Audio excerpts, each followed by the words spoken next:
આવી રહ્યા છે બનાસકાંઠાથી, જ્યાં આઈઆરએમ અને સીએનજી પંપ ડીલરોએ કંપની સામે મોરચો માંડ્યો છે। કમિશનમાં વધારો કરવા માટે પંપ સંચાલકોની માંગણી ઉઠી છે। કંપનીના અધિકારીઓ અને ડીલરો વચ્ચેની બેઠક નિષ્ફળ ગઈ છે।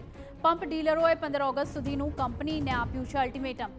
માંગણી નહીં સ્વીકારાય તો સીએનજી પંપ બંધ કરવાની પણ ચીમકી ઉચ્ચારી છે। આજે અમારા સૌ ડીલરો એસોસિએશન વતી આજે એવો નિર્ણય થયો છે કે 14 તારીખ સુધીમાં કંપની દ્વારા અમારી જે માંગણીઓ છે જો સ્વીકારવામાં નહીં આવે તો 15 તારીખથી બનાસકાંઠા અને વાવથરા જિલ્લાના 65 સીએનજી પંપ સદંતર બંધ રહેશે।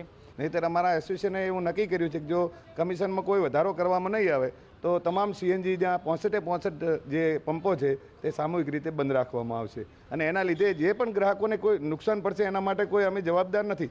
એના માટે પ્રાઇવેટ આઈઆરએમ કંપની જવાબદાર છે, કારણ કે અમારો વર્ષોથી માંગણી છે અમારી। મોંઘવારીના જમાનામાં મોંઘામાં મોંઘું ઇન્વેસ્ટ કર્યું છે કંપનીની અંદર, કરોડો રૂપિયા ખર્ચીને જ્યારે પંપ બનતો હોય ત્યારે એની સામે તેનો વ્યાજ પણ એને ન મળતું હોય ડીલરને, તો ધંધાની અંદર નુકસાન કરીને કોઈ કેટલી વખત ધંધો કરશે।